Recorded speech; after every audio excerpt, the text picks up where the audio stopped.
お前も動くのか原初の黒うわ何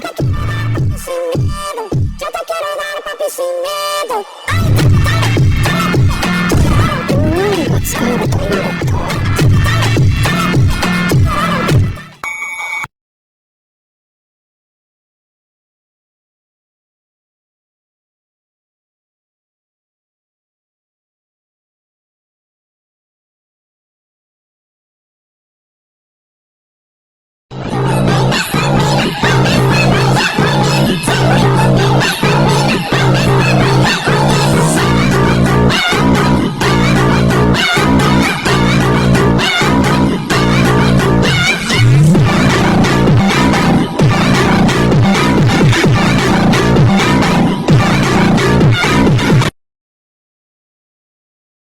In Volume 20 of Tensura, Rimuru and Maline engage in an intense battle, with both displaying overwhelming power.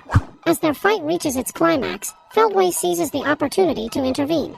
Recognizing Rimuru's growing strength and his inability to defeat him in direct combat, Feldway decides to take drastic action. Using his formidable abilities, Feldway unleashes a terrifying power that traps Rimuru in the end of space and time, a realm where even the strongest beings could be lost for eternity. This was a desperate move, as Feldway knew that facing Rimuru head-on would likely result in failure. By banishing Rimuru to this distant, isolated realm, Feldway aimed to eliminate his greatest threat, leaving Rimuru in a place from which there seemed to be no return. Feldway said before attacking, blast off to the end of time and space. Chrono-saltation. I was transported by Feldway's space-time transfer to some unknown place where the past, the future, and the present were all uncertain.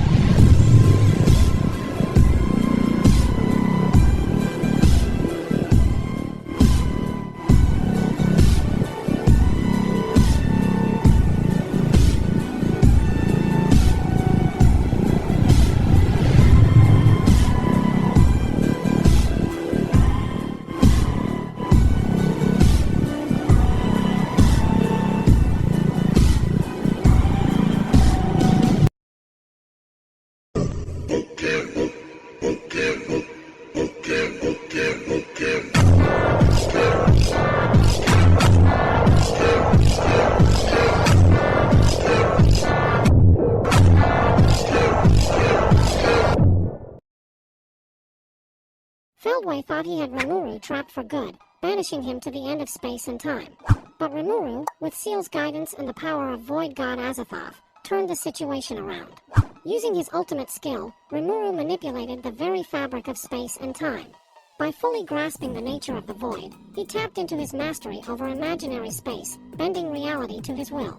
Through this, Rimuru defied the impossible and created a path back to the real world, escaping the trap that was meant to imprison him forever. Rimuru Tempest, after escaping the Void, gathered infinite null energy and could recreate the world an unlimited number of times. He can be considered de facto a god.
thrust his sword sharply, and at the moment Rimuru blocked it.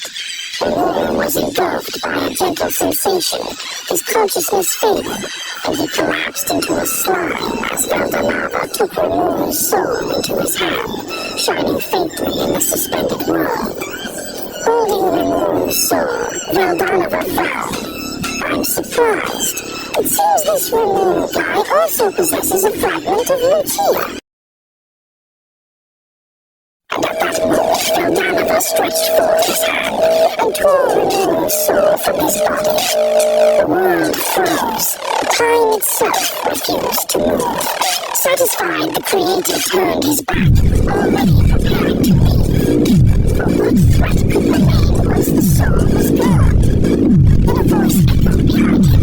You think removing my soul is enough to kill me? Silence followed. Power surged where nothing should have existed. A will remained, unbound by flesh, unbound by law. I was a monster before I had a body, the voice continued. I ruled before I had a throne. The soul did not fade. It multiplied. You created life to obey the rules, Rimuru said. I exist beyond them. Veldanava stopped. For the first time since creation, the god hesitated. If the soul were enough to defy me, the voice was spoken, and I would never have reached this far.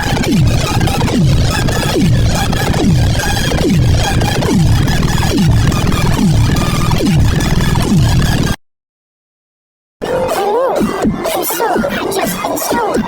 Suddenly woke up. After a short pause, I woke up. It felt like a daydream. Rimuru was holding, supporting me without even realizing it. Then Veldanava looked at me and said, how is it that you are safe even though I took your soul? Even he was surprised. I looked down and realized I had turned into a slime again. This time, Zero wasn't inside me. This is bad. This is the worst crisis since I reincarnated. Most of my abilities were managed by Ciel. If Ciel is gone, I can't use them anymore. For the first time, I felt truly alone. I realized I was still connected to Veldora through the soul corridor. We had wrapped up inside each other. Veldanava's attack was a multi-dimensional continuous attack, capable of sealing off the skin. My soul was stolen, but at the last moment, only my core heart, my ego, was expelled into Veldora. That's how I survived. There was nothing I could do in that state, but I remember something. Pseudo soul. I had to try. With Veldora's help, I placed a pseudo soul into my empty slime body. Projecting my consciousness consciousness onto it, I revived myself. But now, I was back. Ciel was gone, but the full dragon liberation was reenacted, so I could still use the combat abilities she prepared for me. I took a breath and faced forward.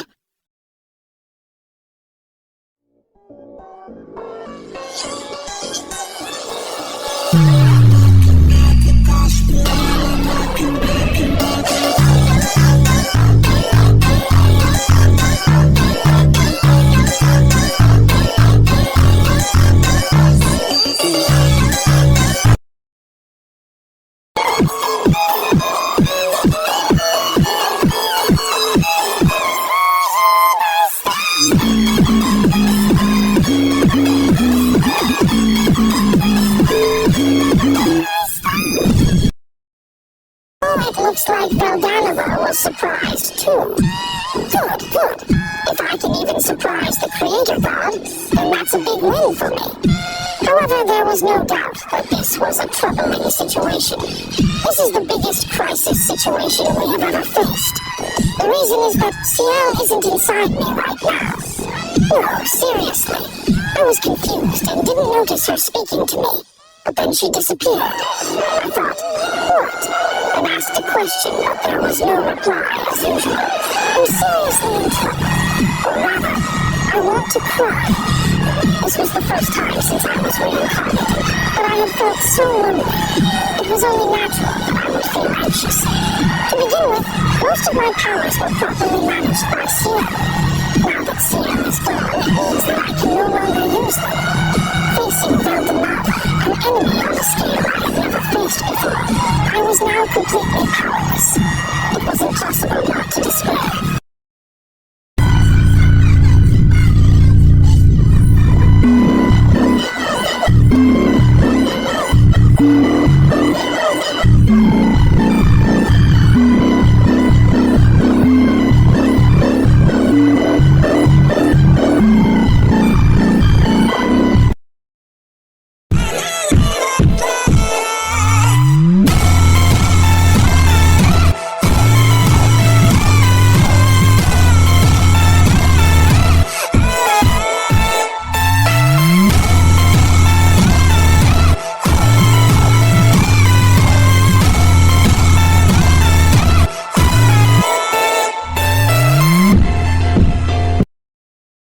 His eyes slightly, he declared, "Well then, let's get right to it. Shall we test how far you can follow the divine providence decreed by the gods?" Those words served as the signal. What began was a sword dance between me and Beldanova. Our swords formed a severing space that sliced through anything it touched. No one was optimistic that Luminous would resurrect them if they died. Everyone kept their distance from us, protecting themselves. That was fine, I thought. If an ordinary person, even if everyone present was hero class, got caught in this, there seemed to be no outcome other than instant death. In this deadly space for just the two of us, with no room for others to intervene, I poured all my resolve into the fatal sword that would likely cleave through even each other's barriers in a single strike. I clashed blades with Beldanova looked at me sharply and asked, "Why are you unfollowing me?" I answered without hesitation, "Because I'm strong." Yes, I am strong. That's what Ciel always told me. If I didn't act like it, I'd disgrace everything she entrusted to me. Truth is, I was terrified. But even pretending to be confident made my fear lighter. Sensing this, Beldanova frowned slightly. It's truly amazing. A tiny being that never existed in the past can now rival me. I smiled. You're praising me, right? There was no time to relax. This was the strongest enemy I have ever faced. I focused everything I had, gathering all my will, all my determination. No tricks, no feats, just a direct strike. I unleashed it. Boom, Elpis, a pure, straightforward attack, simple, containing all of my resolve. Beldanova blocked it with his own power. For the first time, our flash was even. Sharp waves tore through space. Light and darkness spiraled around us. And in that instant, I felt it clear.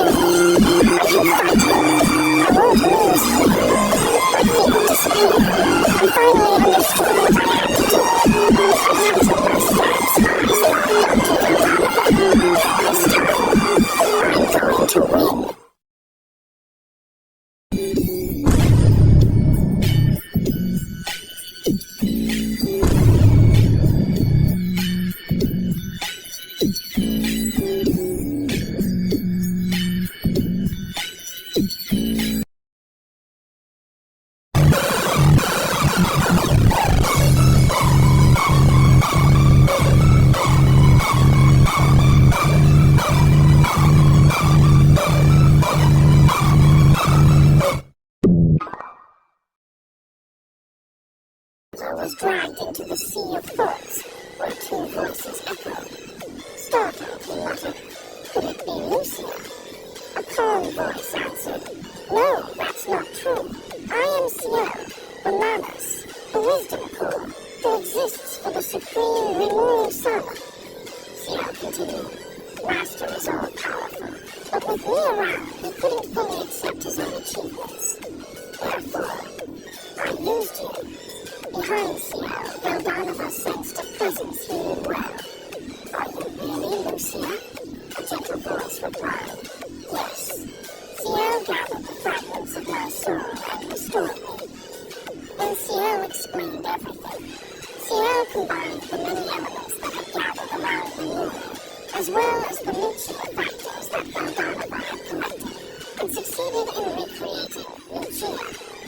Shizue Izawa, Hinata Sakaguchi, Chloe Obel, and several others had fragments of Lucia's genes scattered throughout them. They had all been collected from Rimuru and then integrated by Ciel. Finally, it's finally finished. There are still some missing elements, so it's not perfect, but the match rate is over 99%. And thus, Lucia's soul separated from Rimuru's, appearing before Beldanova. Ibaraj, the dragon of destruction, begins absorbing everything. Not eating, but reverting things back into their original state. Beldanova understands he cannot escape. This is his punishment, the final consequence of all the mistakes he made. His loneliness, his selfishness, and the chaos he spread across the worlds. But then Lucia appears beside him. Hand in hand, they accept their fate together, as Ibaraj slowly pulls them in. Lucia comforts him. Beldanova's heart softens. He feels peace for the first time.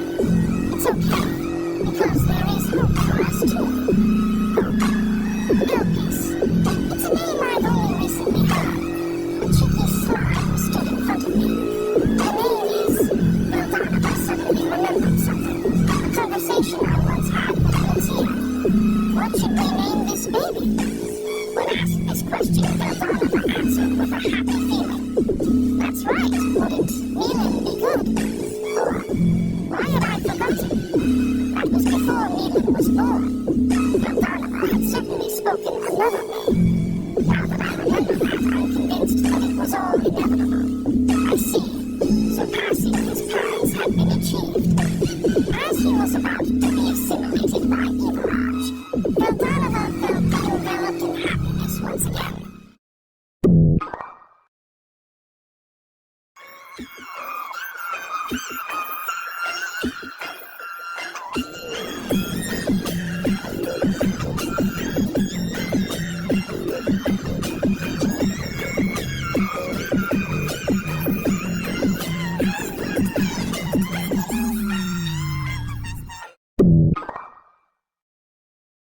Quiet stillness before the world had shaken. Beldanova, the star-king dragon, gazed upon the fragile life cradled in his arms. A soul born not from flesh, but from pure possibility. A tiny spark that shimmered brighter than any star he had ever woven into existence. In that moment, even the creator of worlds felt something he had never known. Hope. He lifted the newborn, letting the radiance of creation wash gently across the small and formless body. "You will be the light that guides the ages," he whispered, a rare warmth softening the voice of a god. And with that conviction he bestowed a name meant to carry destiny, rebirth, and endless potential. Elpis, the embodiment of hope itself. Long before he would rise as Rimuru Tempest, before nations and legends, he was simply Elpis.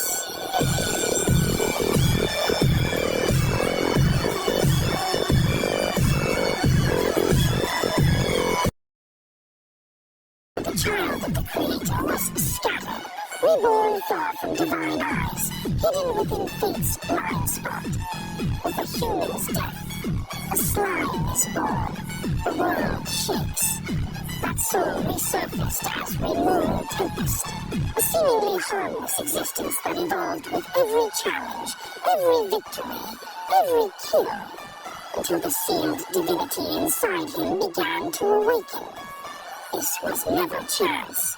This was the rise of Vildanova's heir, a god reborn in the body of a monster. With the final impact shot, Rimuru is crowned in the celestial flame of creation. The world does not face a demon lord, but the true dragon of the creator god himself. A divine calamity destined to rewrite existence.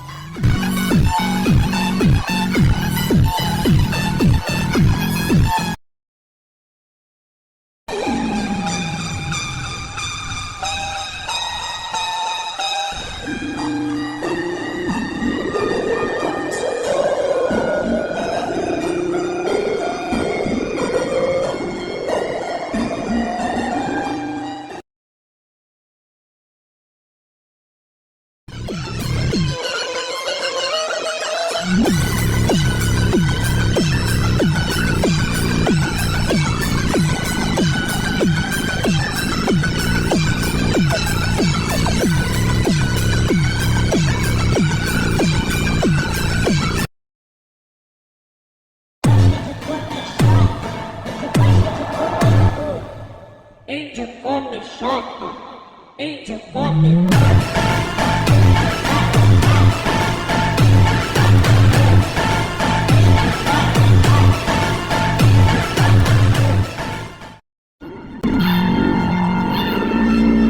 I see. So, let me tell you about it. About that time I got reincarnated as a slime.